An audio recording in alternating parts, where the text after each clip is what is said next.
everyone, it's Lauren. Welcome back. Today I'm doing an updated version of my eyeshadow palette collection. So I'm just going to be going through my palettes. I have a bunch of them in this drawer, and then I have another drawer that is a little bit tinier and has a more, more narrow selection of palettes so that I can find them a little bit quicker because they are the ones that I use probably the most.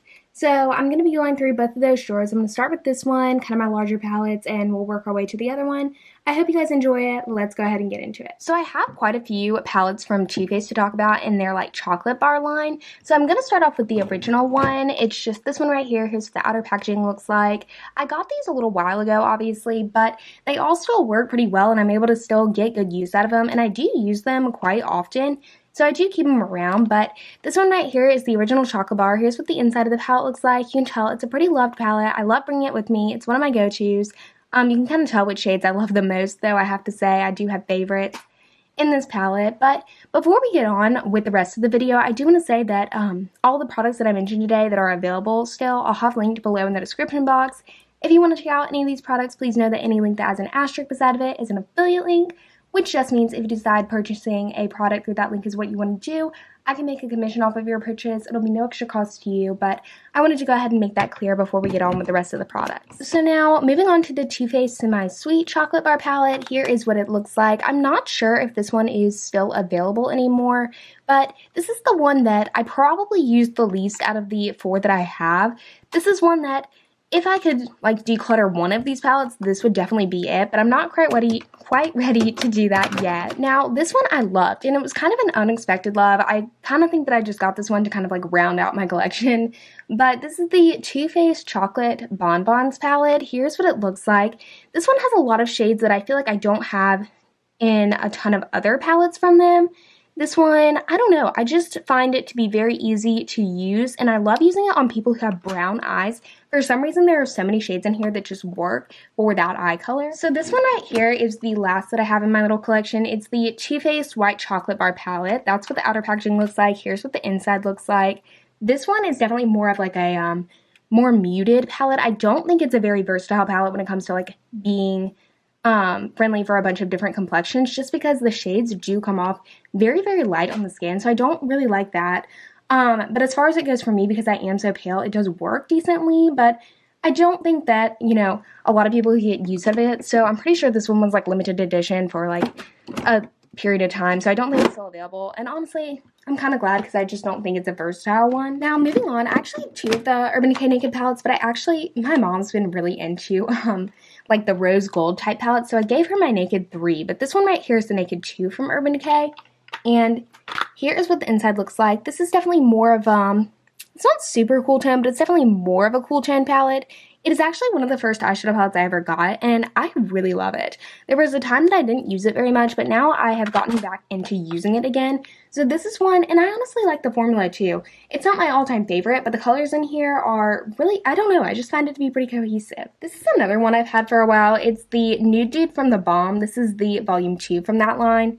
Here is what these shades look like. I just find these shades to be incredibly wearable and pretty easy to use as well, and I just think the whole, like, I don't know, the whole gimmick with it is really cute, and it's one that I still use a lot, even though I have had it for a decent while, so I continue to keep it around. So here I have the ColourPop Double Entendre palette. Here's what the inside of this looks like. I just find this to be a good palette when I'm looking for some nice warm tones. These come off like even more warm than they even look in the pan, so it's just kind of my go-to warm tone, kind of everyday type of palette. I really enjoy it, and ColourPop's formula in general is one that I really appreciate. But as I say that, I don't think this next one is available anymore, but it's the ColourPop Fame palette. It kind of came in a, like, it didn't come in a set, but it was, like, launched with, like, a Fame and, I think, Fortune palette, but I just got the Fame one. Here's what it looks like. This one really, like, it's definitely my colorway, which is why I picked it up. But the thing with this one is I just don't feel like it is quite as good in quality as some of the other ColourPop shadows and palettes that I've tried out, so I don't know what I'm going to do with this one. I'm a little bit like hesitant. If I do a declutter in the future, this will probably be in. Here's one that I adore, and this is definitely a me palette. Let me show you what the inside of it looks like. It's the Sephora Pro New Nudes palette. When this one launched, I like ran to get it, and that's like one of the few times I've ever really done that for a palette launch. Normally I'll wait it out, watch some reviews, But this palette is just so me. There's so many shades in here that I adore, and I am just using this a lot. This one shade in particular, Blonde, is the perfect like crease shade for me. I love it so much. This I get a ton of use out of. The only problem I have is it is so big that I really don't like to bring it for travel very often, but I have other palettes that I can use instead. Now, here's one I was very excited about, and I hate to say it kind of underwhelmed me because I do really enjoy it, but I just expected a little bit more from it. It's the Stone Cold Fox from ColourPop. It is supposed to be the like cool tone version of the Bare Essentials palette that they have, or Bare Necessities palette that they have. And I don't really know. It looks decently cool tone in the palette, not as much as it did online. But when you apply these shades, they come across a lot warmer than they do in the pan. And because I got this palette kind of as a dupe for like the Natasha Denona Glam palette, as a cool tone palette that would kind of, you know, fix that desire that I have, this really didn't, and I'll still use it, but just not for my intended purpose, and so it kind of makes me a little disappointed. This is one that was a limited edition one from Urban Decay a while back. It's the Gwen Stefani palette, and this one, believe it or not, I still use, you know, a good amount. I don't use it quite as much as some of the other ones I've mentioned, but this is just one that I find to be very easy to work with.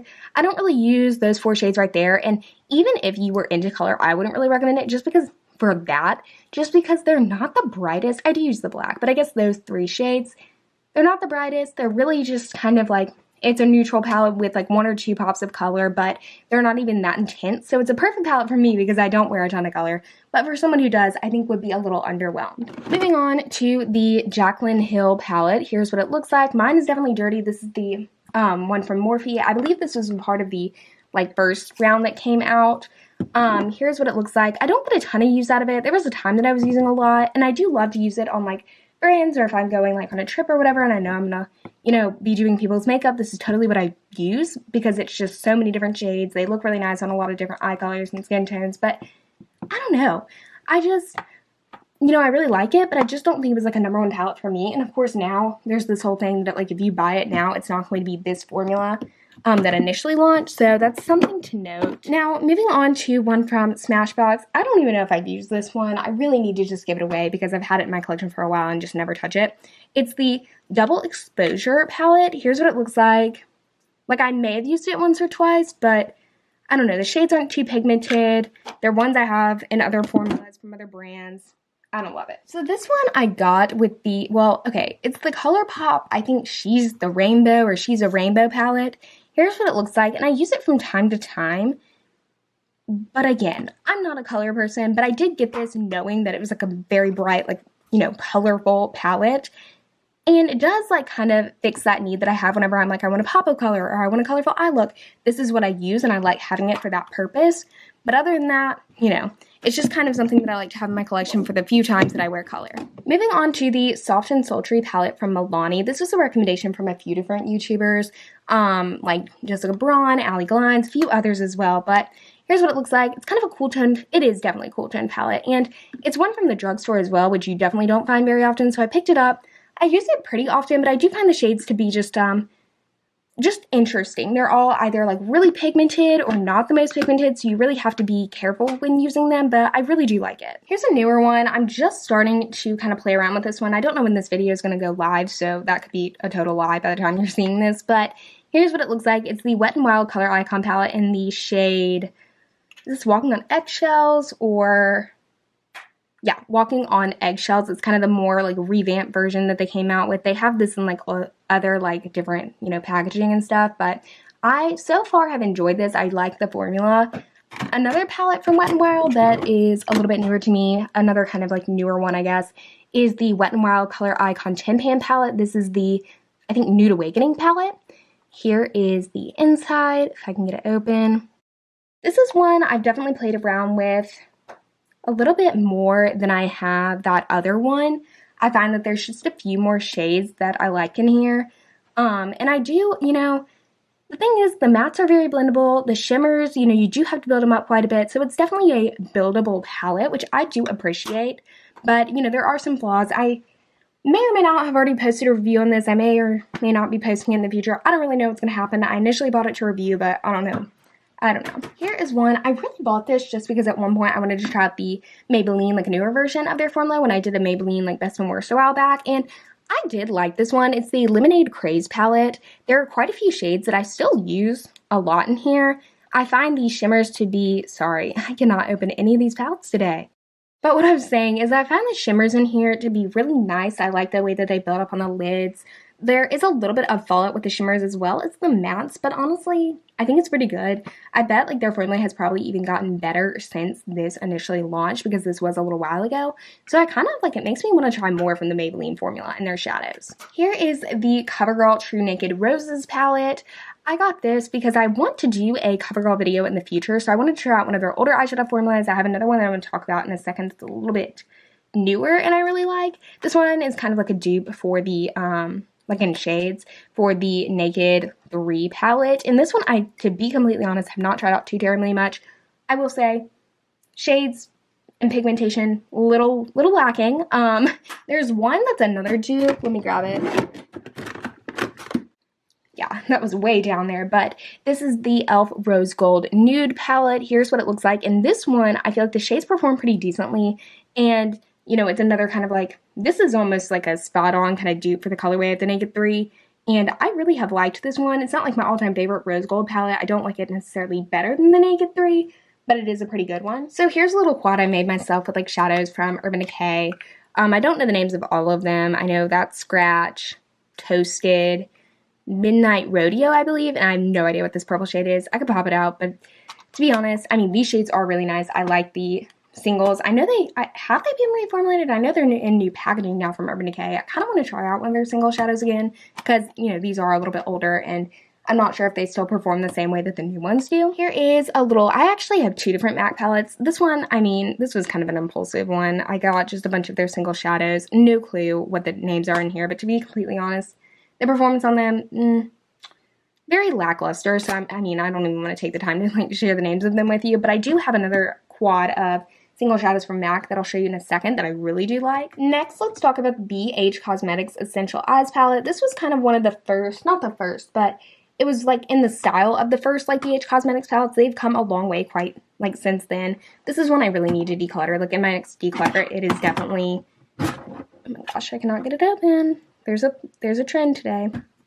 Okay, so here's what these 28 shades look like, but I don't know. It's definitely getting old. I either need to get rid of it or pass it along in my next declutter, so I'm going to try and hold myself to that because I never use this. It just sits there and collects dust. Now for the game changer from Makeup Obsession. When this brand first launched, I did like a whole review on it, and there were a few things that I liked. This was something I really just found lackluster. I didn't really like it. I didn't hate it, but it just did not perform on par with a lot of the other eyeshadow palettes available at the drugstore these days, so this is just kind of a no-go for me. So now another one from Maybelline. This is one I've had in my collection for a while. I believe this one, I don't know what it was. Maybe it was a dupe for the Naked 3. I feel like that's way too many dupes for the Naked 3, but anyway, this is the Blush Nudes palette, and this one, the performance on it is so incredibly lackluster. This will be, without a doubt, in my next declutter. Like, it has to be because I never, ever, ever use it. And the only shade that I really even liked, I remember, was this one, because the rest of them just did not perform. Like, it was like putting chalk on my eyelids. So in this drawer, I just keep, like, my go-to items. I have, like, a bunch of, I mean, I think I've gone over this in maybe a video before, but I just have, like, a bunch of, you know, things that I use a lot. I like eyebrow gels, like, my favorite eyebrow gels, mascara, you know, just a bunch of stuff that I'm using a lot. But then also, I recently kind of-ish decided to put my palettes, like my most used palettes, over here, because rather than digging through that drawer with all of the other ones, these are kind of my more top tier, everyday ones that I love to use and will still fit in here. A lot of these, you'll notice, are like smaller eyeshadow palettes, which I think is kind of interesting that they're more compact. So I think, I don't know what that is about that, but let's start off with the first one in here. This is the Naked 2 palette from the Urban Decay Basics line. Here is what it looks like. This is one that I love, like especially for on the go when like I have my own like single shimmer, like glittery shadows that I could use that would kind of go with this colorway. I love bringing this along because it has like the perfect array for me of like, you know, my base colors, my kind of like crease shades, outer V, inner corner, not inner corner. I don't know why I just said that. Like, you know, to line the eyes a little bit. Like, it has every, like, one of those shades that I need for kind of like a, like, neutral brownie look. So I really like this palette for that, and I use it quite a lot. So I've been trying out a lot of, like, these, like, quad or, like, 5 PM palettes from the drugstore, and this one I did not think would impress me. It's one from Revlon. It's the So Fierce palette. Let me tell you what the colorway on this one is because it is amazing. That's a dub. So let me show you. Obviously, the shade that I love the most is this one over here, this kind of shimmery taupe. I don't know, shimmery champagne taupe shade. Love it. But I also really like these other ones as well. I mean, really, you can get a very dimensional look from these, even without, like, wetting your brush or anything. This palette really, really did impress me. I want to do a video, like, talking about, like, the best and the worst, maybe. Little palettes from the drugstore, or maybe just in general. Let me know if you'd be interested in that, because you'll see in a second. There's quite a few I love. This one, head over heels. I did a review on it quite a while back, but this one I use constantly. Like, it is one of my favorite palettes in general. It is the CoverGirl True Naked palette in Zenning Out. I don't know, especially that taupey, like, kind of cool tone brown shade. Like, I just can't get enough of it. These are some of my favorite shades in general, but then in this formula, it's also really nice. So, really do like this palette. There's so many great things I could say about it. I've used it for about a year now and can't get enough. Now from e.l.f., this is their bite-sized eyeshadow quad in the tone of Rose Water. Let me show you what the inside looks like. These shades perform so incredibly well. The matte blends amazing, and then the shimmers, you can really build them up pretty easily. So I love this. I love rosy toned shades, so it was naturally perfect for me. So here we have the Tarte Rainforest of the Sea. I believe this is the volume 3. I don't think you can get it anymore, but this palette has a very specific purpose for me, and it is that pretty much all of these shades are shimmers. And I find that when I apply them with my finger, I can get a very, like, multi-dimensional type look, like, just a very textured, like, in a good way, type of look on my lids, and I just love it for that. So I love the dimension that these shades give, so I keep it around, and I use it pretty frequently. Another palette that I love all the time, and just, like, I guess the palette formula, because I like this one and the other one I'm going to talk about, but the Tarte Tartelette. I mean, this is the all matte palette that they have. This one I don't use quite as often as the other, but I still use it a pretty good bit. I just find the shades are really, really easy to work with, and they last such a good time on the lid. So if you have oily lids, you may really love this palette formula. But here's the Tartelette in Bloom. This is the one I used constantly. Just, I feel like I use it so often, and I mean, you can see, like, it is definitely a used palette. I bring it with me a lot when I'm traveling because it has so many different shades that I love. Just so many staples. It is such a good one, in my opinion. Moving on to the Winky Luxe Coffee Palette. I'll tell you, I like this formula, but what I really like about it are the shades in here, which is why I use it a lot. I just find it to be a compact palette that I can get a quick look from. Actually, though, the formula on these two shimmers is really, really nice. It gives me the perfect level that I want, which sometimes isn't the most, like, foiled, dimensional look in the world. It more is just something like a nice shimmer that, you know, the shimmer is there, but it's not over the top. That's what I like this for. So I was telling you guys about that MAC quad that I made that I love. It's a little, this one shade, which is actually my favorite in the quad, which is why I don't just, like, deep pot it and just, you know, call it a day, is that shade right here, because it is beautiful. And this shade is really nice, like, crease shade as well. I like the pink. I like this palette. It's not the most, like, cohesive colorway or anything, but I love the shades in here. I love the formula on them. I'll try and look in a little bit and see what the names are when I can, like, properly depot them. We'll see what I can do if I can find out what these shades actually are. Now moving on to the last little one back here. This is the NARS Voyager palette in the colorway Suede, I believe. Let me open it up for you guys. This one I initially loved when I first got it. I don't use it quite as often anymore, but I still use it a decent bit. I really like the sizing of it, the formula. I love the NARS formula, so this is a pretty good one. So those are my palettes. I hope that you guys enjoyed the updated version of this collection. If you did, definitely be sure to give it a thumbs up before you head on out. And if you want to be subscribed for more videos in the future, I'm thinking about uploading a like a full makeup collection and updated version, because I think it's been since like 2018 since I've done one. So I'll, you know, keep you guys posted with that. But I hope you enjoyed. I hope you're having a great day. I hope you have a great couple of days until my next video is uploaded, and I will see you then. Bye.